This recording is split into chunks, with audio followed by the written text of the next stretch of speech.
Over the last 4 years as a country, we have been gathering our thoughts for those who 100 years ago were engaged in the Great War.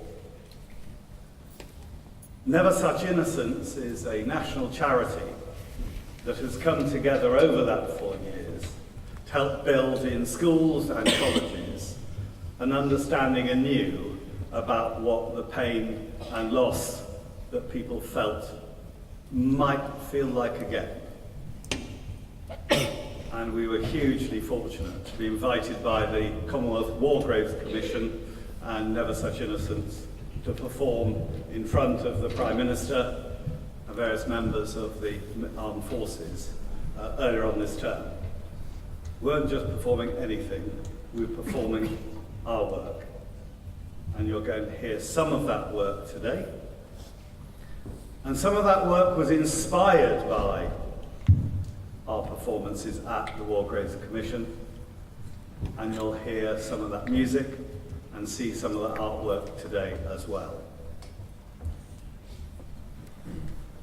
In his poem 1914, looking back on the First World War 2 decades later, the great English poet Philip Larkin wrote of it as the destruction of innocence and illusions, and in essence, the passage from one era to another. Another great author and poet, Rudyard Kipling, had this bitter, belated reflection from the First World War. If any question why we died, tell them because our fathers lied.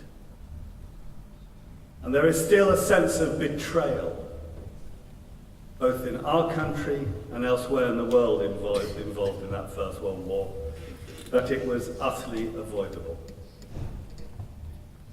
But at the heart of the establishment, people warmongered and wanted battle.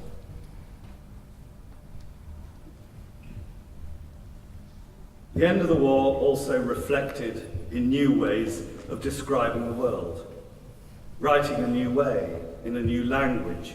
The revolutions in social and gender relations and the national uprisings as an extraordinary decade ushered in were echoed in the world of thinking, art, science, and of writing, both in its content and in its form. The war was an opening of a window, a catalyst and tipping point. Wrote one Canadian Englishman, Wilfred Grenfell, about the change in the way people thought. He said this: "The service we render to others is really the rent we pay on our room on this earth. It is obvious that man is himself a traveller, that the purpose of this world is not to have and to hold, but to give and serve.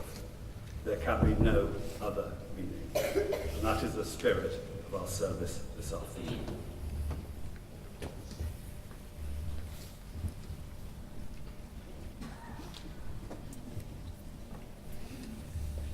If you look up the word commemoration, it means a celebration of an individual or an event.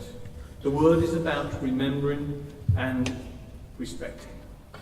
The purpose of our service this year are fourfold. Firstly, as Mr. Wyden has already mentioned, to remember the bravery of those who lost their lives in the Great War 1914 to 1918, reflecting that exactly 100 years ago today that the war was at its fiercest, with the second battles of the Somme being conducted. Secondly, to celebrate our membership of the Commonwealth, the diversity of its peoples, and how all of us can enrich each other's lives. Thirdly, to remember the bravery of those who serve our country now in the armed forces, in the emergency service, and in public service. And finally, bring to mind those with whom we've lived and worked, who have passed away over the last 12 months. We remember their contribution to our own local Commonwealth. Please stand so that we may sing Hallelujah together.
gives thanks for numerous ways in which our lives are enriched when we learn from others. Through exchanging ideas and seeing life from other perspectives, we grow in understanding and work more collaboratively towards a common future. There is a very special value in the insights we gain through the Commonwealth connections. Shared inheritances help us overcome differences so that diversity is a cause for celebration rather than division. We shall see this in action at the Commonwealth Heads of Government meeting, which takes place in the United Kingdom next month, bringing together young people, business and civil society from across the Commonwealth. These gatherings are themselves fine examples of how consensus and commitment can help to create a future that is fairer, more secure, more prosperous and sustainable. Having enjoyed the warm hospitality of so many Commonwealth countries over the years, I look forward to the pleasure of welcoming the leaders of our family of 53 nations into my home in Windsor and London. Sport also contributes to building peace and development. The excitement and positive potential of friendly rivalry will be on display next month as we enjoy the Commonwealth Games on the Gold Coast in Australia. Contributing to the success of the Games, alongside athletes and officials, will be thousands of volunteers. Voluntary efforts by people working at individuals or groups or through larger associations is often what shapes the Commonwealth and all our committees. By pledging to serve the common good in new ways, we can ensure that the Commonwealth continues to grow in scope and stature to have an even greater impact on people's lives today and for future generations. We wish our own former pupils, Amber Hill and Ellie Raya, the best of luck in their sport disciplines of skeet shooting and hockey.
From 1891, when it was opened, until 1947, when it was sold, our College Avenue site was home to a private school for boys, variously the College School Maidenhead and Maidenhead College.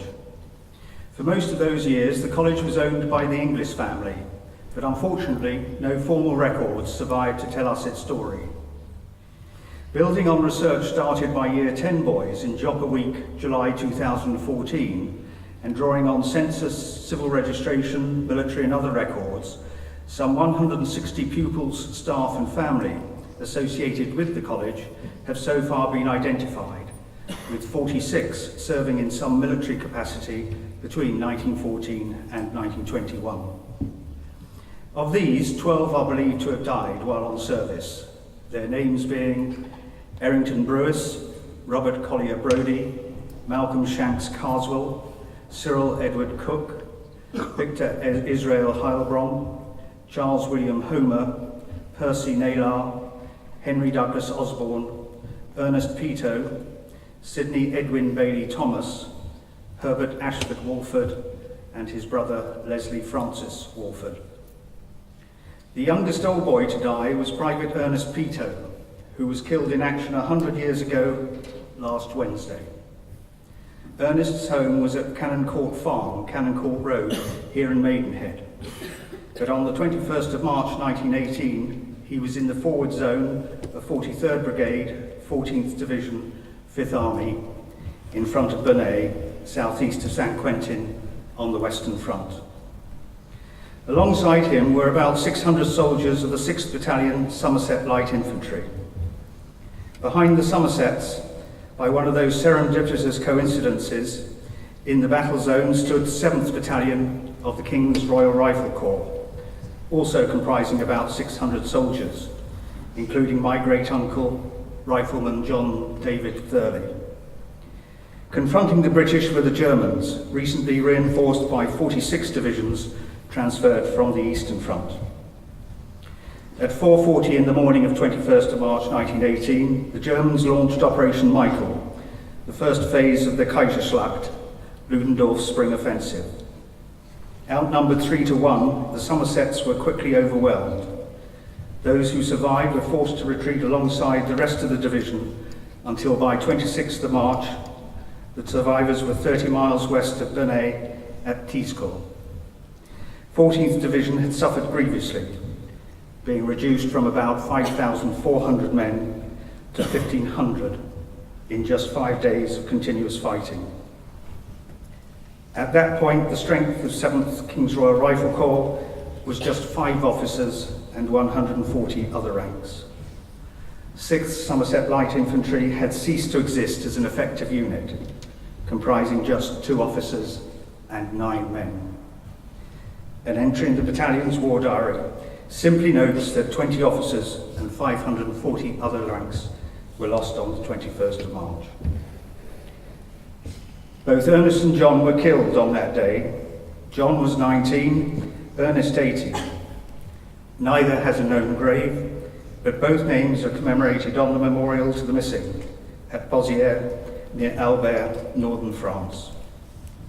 Locally, Ernest's name is also commemorated by 3 memorials: in St. Peter's Church, First Flat, in First Flat Memorial Hall, and on School Lane, Cookham.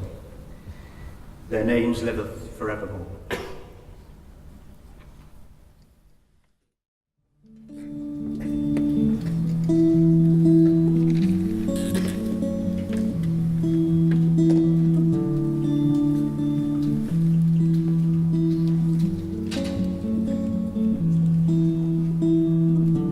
Imagine your family was threatened.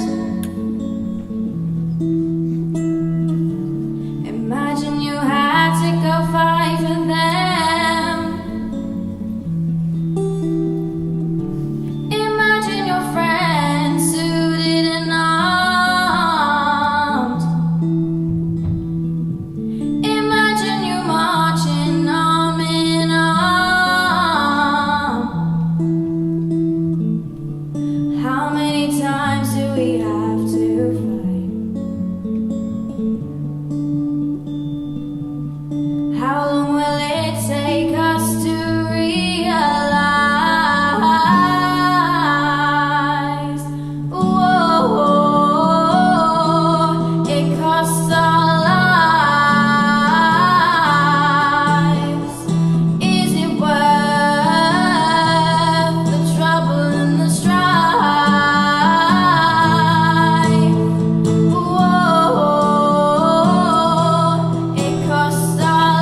This Loneliest Hour by Vera Brittain from her book Testament of Youth. I had just announced to my father, as we sat over tea in the dining room, that I really must do up Edward's papers and take them to the post office before it closed for the weekend, when there came the loud clattering at the front door knocker that always meant a telegram. For a moment, I thought that my legs would not carry me, but they behaved quite normally as I got up and went to the door. I knew what was in the telegram. I had known for a week. But because the persistent hopefulness of the human heart refuses to allow intuitive certainty to persuade the reason of that which it knows, I opened and read it in a tearing anguish of suspense. Regret to inform you, Captain E.H. Brittain, MC, killed in action, Italy, June the 15th. No answer, I told the boy mechanically, and handed the telegram to my father, who had followed me into the hall. As we went back into the dining room, I saw, as though I had never seen them before, the bowl of blue delphiniums on the table. Their intense colour, vivid, ethereal, seemed too radiant for earthly flowers. Then I remembered that we should have to go down to Purley and tell the news to my mother. Late that evening, my uncle brought us all back to an empty flat. Edward's death and our sudden departure had offered the maid, at that time an amateur prostitute, an agreeable opportunity for a few hours' freedom, of which she'd taken immediate advantage. She'd not even finished the household handkerchiefs which I'd washed that morning and intended to iron after tea. When I went into the kitchen, I found them still hanging, stiff as boards, over the clothes horse near the fire, where I'd left them to dry. Long after the family had gone to bed and the world had grown silent, I crept into the dining room to be alone with Edward's portrait. Carefully closing the door, I turned on the light and looked at the pale, pictured face, so dignified, so steadfast, so tragically mature. He had been through so much, far, far more than those beloved friends who had died at an earlier stage of the interminable war, leaving him alone to mourn their loss. Fate might have allowed him the little sorry compensation of survival, the chance to make his lovely music in honour of their memory. It seemed indeed the last irony that he should have been killed by the countrymen of Fritz Kreisler, the violinist whom of all others he had most greatly admired. And suddenly, as I remembered all the dear afternoons and evenings when I had followed him on the piano as he played his violin, the sad, searching eyes of the portrait were more than I could bear. And falling on my knees before it, I began to cry, "Edward, oh Edward," in dazed repetition, as though my persistent crying and calling would somehow bring him back.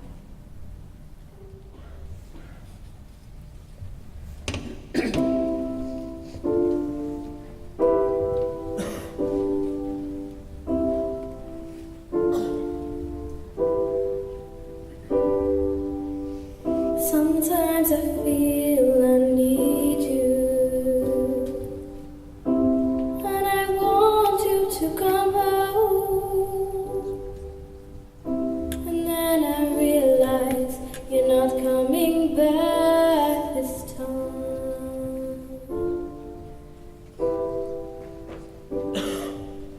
I miss you all day and every day. We've lost an angel, but heaven's gained one. If I could have one wish, it would be to hear you say,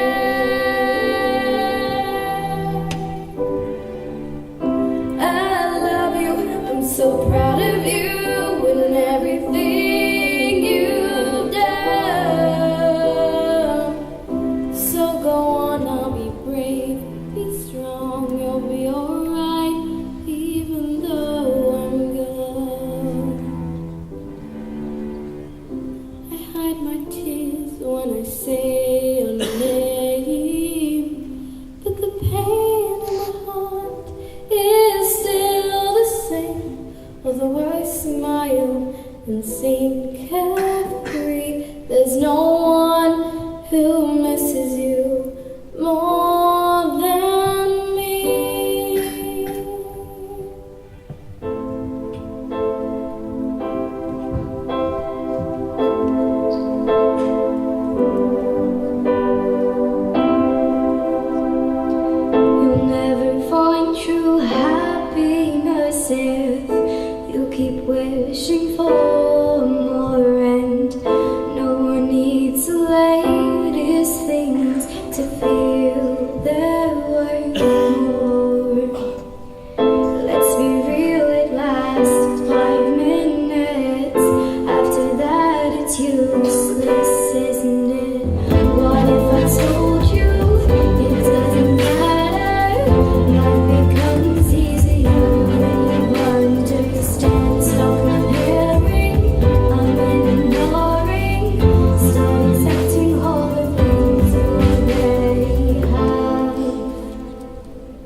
Philip Larkin.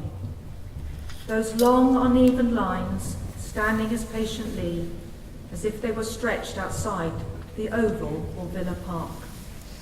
The crowns of hats, the sun on the starched, archaic faces, grinning as if it were all an August bank holiday lark. And the shut shops, the bleached established names and the sunblinds, the farthings and the sovereigns, and dark-clothed children at play, called after kings and queens. The tin advertisements for cocoa and twist, and the pubs wide open all day. And the countryside not caring, the place names all hazed over with flowering grasses, and fields shadowing doomsday lines under wheat's restless silence. The differently dressed servants with tiny rooms in huge houses, the dust behind the limousines. Never such innocence, never before or since, has changed itself to past without a word, the men, leaving the gardens tidy, the thousands of marriages lasting a little while longer. Never such innocence again.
Chess Set by James Connor, Year 9. I watched as bullets zoomed over my head, seeking their targets. I watched as people I called friends fall into the mud, being consumed by the devil himself. The pitiful cries for help from the soldiers all around me being masked by the never-ending encore of bombs. Men with ambition and hatred in their eyes start charging up over the top, only to fall back in a sticky, sanguine mess. Now it is my turn to go up over the top. Wish my luck, as I'm just one of God's pawns on a chess set, against the devil, and only God knows my fate now. Join the army today. Be part of making Britain a great place, deserving of attention and glory. The war will be over soon. The Germans are futile, weak, and deranged compared to us. Of course, there will be sacrifice, as no war can be won without it, but it is blood and sweat that will win the war. Don't be coward and traitor to the noble cause. Be a man and enlist today. I watch as more and more soldiers arrive in their thousands, with ambition and drive in their eyes. The infantry fired shell after shell, which erupted in a ray of beautiful light, like a fireworks display, releasing dark reds and obdurate whites. We then stormed the trenches, creating a bubble bath of blood, sending the Germans into the hand of God. All that's left in God's hand is move his queen, and checkmate, the war is over. As I'm sat here, just contemplating time, I wonder, was it worth it? I've lost my friends, and I've lost my faith in humanity, too. I watch as we get paraded, buried, and thrown away by our loved friends and leaders. I watch as the second war comes, and watch the same events occur again. We will never learn as a society. A War Poem by Jessica Burgess and Mia Rogers, Year 5. When I got on the boat, I was cramped and cold. Together with the rest of my army, I felt really seasick. The waves were rolling and tossing us around, all of us wishing we were on shore. I never wanted to go to war. As the latch creaked open, I was frozen with fear. We pushed off the boat into the cold, salty sea. I lunged through the sea, scary as the guns got near. I wish they were sounds I could ignore. I never wanted to go to war. Me and my friends rushed towards the trenches, diving into the shelter of the crumbling mud walls, our home for our time in France, mud covering the cold and dirty floor. I never wanted to go to war. The gunshots were getting closer, louder and louder. I saw more and more people lying dead on the floor. I stepped into dirty puddles of mud and blood. Around me so much blood, death and gore. I never wanted to go to war. The trench smelt of rotten dead people, lying where they fell, cold and white and still, never to move again. Rats scuttling over their bodies until the mud covers them, still in their clothes all ripped, tattered and torn. I never wanted to go to war. I heard deafening bombs around me, above me, dropping out of the cloudy, misty sky, crashing down, leaving gigantic holes and destruction everywhere. Bang. I don't want to be here anymore. I never wanted to go to war. At night, it was freezing. I could never sleep, nervous about what lay ahead of me in the morning, wondering whether I was going to live another day in a trench so deep. My friends deep in sleep, the only sound a loud snore. I never wanted to go to war. It's the day we attack. I may die, I may live, shooting our guns to save our country. Most of my friends dead on the ground, struggling to breathe. Nothing left of my battalion and corps. I never wanted to go to war. The whistle was gone. The war is over. Everyone's relieved that half the army's gone. Some days later, the fields covered in poppies. The Germans finally defeated, but a win for England. I was a lucky one. I got to go home. I survived. Many friends lie under the poppy field forever. We never wanted to go to war.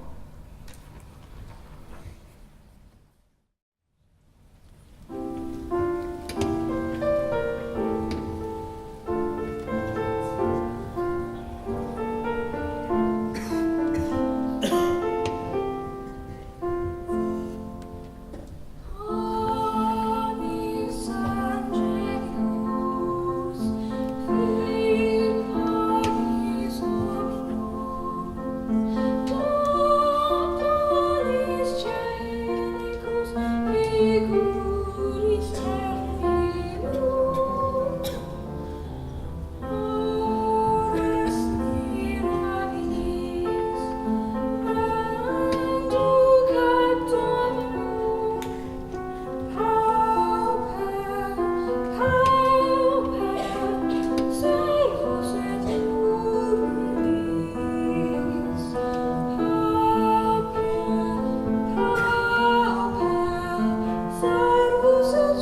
Grieve for me, for I would grieve for you. Then brush away the sorrow and the tears. Life is not over, but begins anew. With courage you must greet the coming years. To live forever when the past is wrong, it can only cause you misery and pain. Dwell not on the memories overlong. With others you must share and care again. Reach out and comfort those who comfort you. Recall the years, but only for a while. Nurse not your loneliness, but live again. Forget not, remember with a smile.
May the road rise up to meet you. May the wind always be at your back. May the sun shine warm upon your face, and rains fall soft upon your fields. And until we meet again, may God hold you in the palm of his hand. God be in my head and in my understanding. God be in mine eyes and in my looking. God be in my mouth and in my speaking. God be in my heart and in my thinking. God be at mine end and at my departing.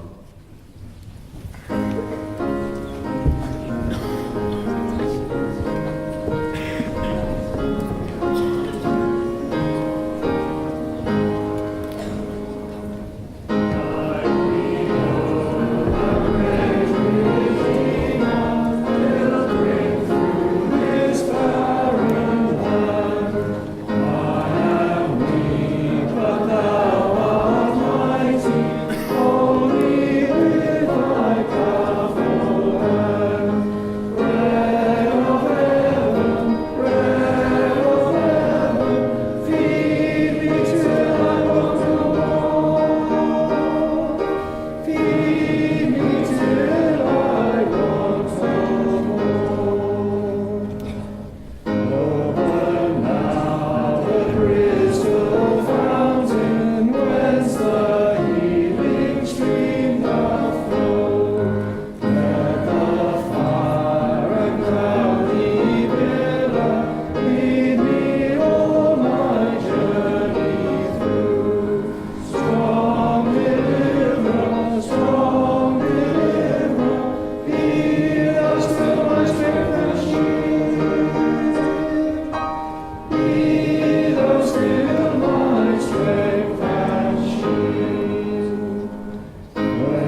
As you heard, some of the work we've listened to today was created by students of this school 4 years ago.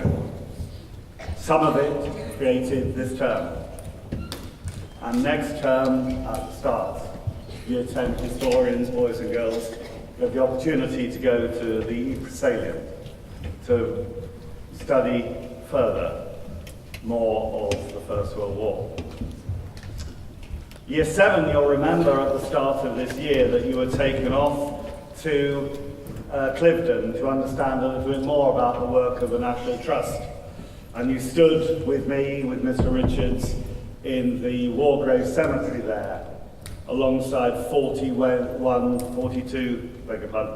soldiers and 2 nurses who lost their lives in the First World War. Part of your work with the National Trust inspired them so much that they've decided to create a further event on November the 11th, Sunday evening, when a group of boys and girls from this school with their parents will be able to go to the grounds of Clifton and to be part of a community that's spread across the country as large bonfires are lit, to join this country together in that moment of celebration as we remember anew the end of the First World War 100 years on. Now, if you wish to be involved in that event, then from the start of next term and through the summer term, there's an opportunity to work with the National Trust to understand a little bit more about the lives, not just of the soldiers and nurses who died and are buried at Clifton, but also of the 15 members of the Clifton working community who during the First World War lost their lives as well. Almost nothing is known of them.